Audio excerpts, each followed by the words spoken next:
Dragi moji gledatelji, danas ću pomoći svima vama da saznate puno više informacija kako prirodno i sigurno ukloniti parazite iz vašega tijela.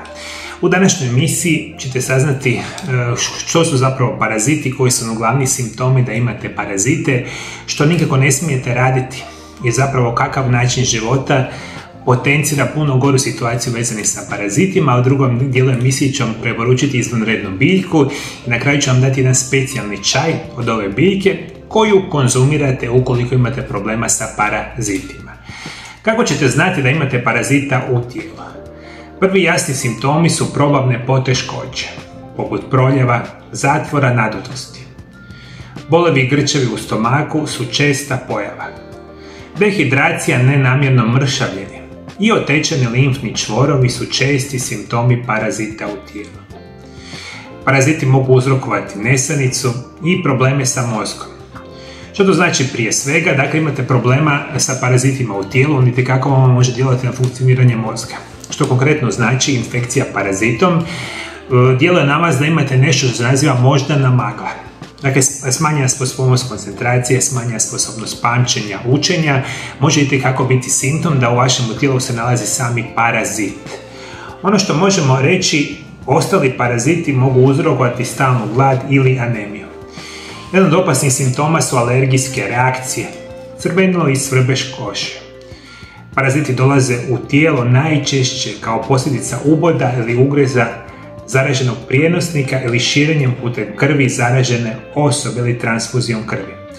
Često popijete ili pojedete parazita, a osobe se često zaraze parazitom tijekom recimo putovanja, specijalno one manje razvijene zemlje. Pa ste onda otputovali neku zemlju toga tipa, nešto ste tamo pojeli, popili i zaradili ste parazita i onda ovakve i slične simptome naravno dobivate. Što značajno pogoršava simptome sa samim parazitima? Prije svega, hrana koju vi redovito konzumirate ima nevjerojatan utjecaj na to da li ćete imati ili nećete imati parazita u puno gorem situaciji. Ukoliko jedete kontinuirano šećere, bijelo brašno, konzumirate recimo velike količine mesa, nezdravih masnoća, generalno sva ona loša hrana što znate da ju jedete, vi kada ju jedete, paraziti na toj hrani enormno rastu. Dakle, morate apsolutno iz svoje prehrane izbaciti sve one loše namirnice. Ono što možemo reći, ukoliko jedete loše namirnice, nikada se nećete riješiti ovoga problema. Očekujte bolove u mišićima i kronični umor. Osobe sa infekcijom parazitima puno lakše padaju u stres, depresiju i anksioznost. Ozbiljni neurološki simptomi u slučaju prolaska parazita u središnji živčani sustav su pojava tikova, usporen govor, gubitak koordinacije, epileptički napadaj, čak i koma. Infekcije glistama mogu uzrokovati svrbež oko anusa. Ono što isto tako možemo reći, puno puta ćete čak imati simptome vezane za analnu regiju ili za same situaciju vezane za genitalnu regiju, svrbež, crvenilo. Sve to nažalost mogu biti i simptomi parazita, ovisno kojeg ste parazita dobili, gdje se zapravo događa problem. I generalno razmišljamo što nam tu može izvanredno pomoći, a danas ću vam preporučiti jednu specijalnu biljku koja ima naziv pelin ili Artemisia absinthium, jedna od najgorčih biljaka i tvari poznatih čovjeku. Opisivanje pojma gorak često dolazi uz sintagmu kao pelin. Pelin je višegodišnja biljka, crvenkasto smeđe stabljike, obrasle sivim dlačicama i sitnim lišćem koje su srebrnasto sive boje. U zdravstvene svrhe se koriste lišće, cvijeće koje se suši, a koje sadrže mnoge aktivne spojeve. Jedan od onih najaktivnijih spojeva u samome pelinu bit će nešto što se nazivaju tanini. Zapamtite ove tanine jer oni imaju nevjerojatnu mogućnost ubijanja parazita u vašem tijelu. Mislim, veliki broj vas ste čuli za pelin, iznimno gorka biljka, a nevjerojatni zdravstveni blagodati za poticanje našeg zdravlja. Možemo reći, esencijalno ulje pelina se sastoji barem od 28 komponenti, od kojih su glavne beta-pineni i beta-tujoni. Tujon se smatra otrovnom komponentom pelina. Čaj od ove sivo-zelenkaste biljke se koristi za liječenje reumatizma, gihta i crijevnih parazita, osobito parazita koji uzrokuju giardijazu ili giardija lamblija. Također je tradicionalan lijek za bolesti želuca te za poboljšavanje apetita. Možete ga piti i kad se oporavljate od prehlade, gripe, jer vas piće osnažuje i sa toga je izvanredno bitno za reći. Ono što itekako dobro znate, sami pelin je dio sastojaka onih specijalnih alkoholnih pića. To itekako znate. I ta alkoholna pića mi danas poznajemo kao liker ili recimo absint. Absint je liker od pelina, anisa i komorača, te je u začetku bio korišten kao lijek protiv dizenterije i malarije.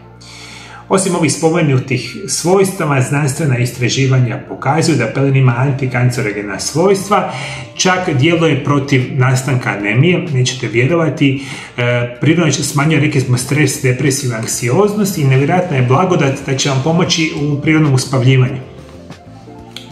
I mnogo toga nam radi još sami pelin, međutim za današnju informaciju je bilo najbitnije za reći. Pelin je jedan od onih biljaka koji su najtemeljitije istražene u smislu uništavanja prirodnog tipa samih parazita u tijelu. Čaj koji ćete konzumirati za parazite biti će ovakav. U 250 ml kipuće vode dodajte jednu malu žlicu suhog lišća pelina i 2 mala zvijezdana anisa.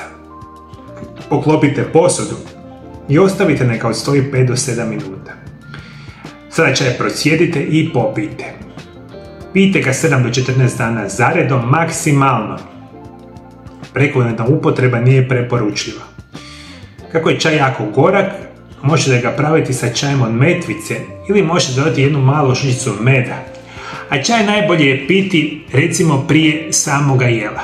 Ovaj čaj napravite, rekli smo, on je prilično gorak. U njega smijete dodati med, smijete praviti ga sa metvicom ili sa samim ovim anisom. Sve vam to može iznimno pomoći. Cilj je u svemu ovome da razmišljate, da putem ovoga čaja 7 do 14 dana ga pijete i možete se značajno pomoći. I što još morate raditi? Prije svega redovito konzumirajte uz sami čaj od pelina, ekstrakt od sjemenki grejpa i same probiotike. Nemojte uzimati ovu biljku u bilo kojem obliku ako ste trudni ili dojite. Također izbjegavajte ga ako ste alergični na druge biljke iz porodice glavčika kao što je sama ambrozija i o tome naravno morate voditi računa. Generalno ovi prirodni lijekovi, specijalno za one teške kronične bolesnike, pijete velike količine lijekova, nikako ne pijete bez konzultacije sa vašim medicinskim stručnjacima. Međutim, za sve ostale koji želite probati, pelin je jedan od najboljih prirodnih lijekova za uklanjanje parazita. Ako imate bilo kakav savjet kako prirodno i sigurno ukloniti parazite iz tijela, pišite, komentirajte naravno dolje ispod video zapisa. I podijelite ovaj video zapise sa vama dragim osobama, jer na ovaj način ćete pomoći puno većem broju osoba diljem svijeta, a na toga zapravo niste ni svjesni. Jedna velika vijest za sve vas, moji dragi gledatelji. Moja prva knjiga, koja se naziva Isprekidani post, tajna zdravlje i dugovječnosti, izlazi u 12. mjesecu. Ova knjiga je namijenjena svima vama koji želite značajno poboljšati svoje zdravlje. I vjerujem da je ovo jedna od najvažnijih knjiga koje ćete ikada pročitati.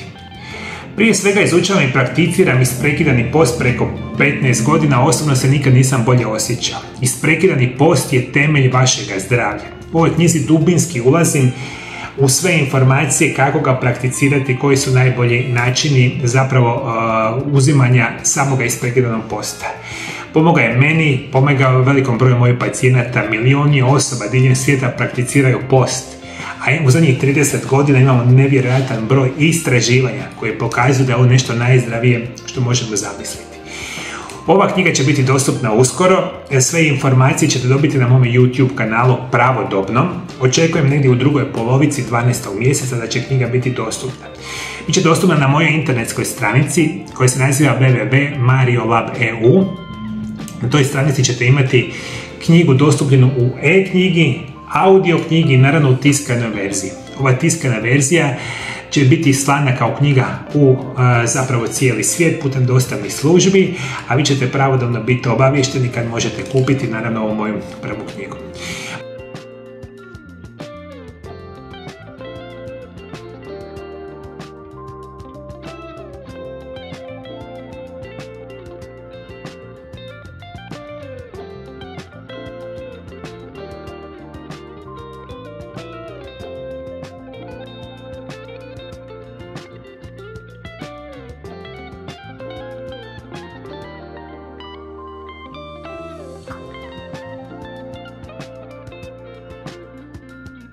Moji dragi gledatelji, ovo nije jedini prirodni lijek o kojem sam pričao da uklanjene parazite. Što vam još može pomoći? Otkrite ovom video zapisu pored mene. Hvala što me pratite. Pratite me i dalje do druge emisije. Lijepi godan pozdrav.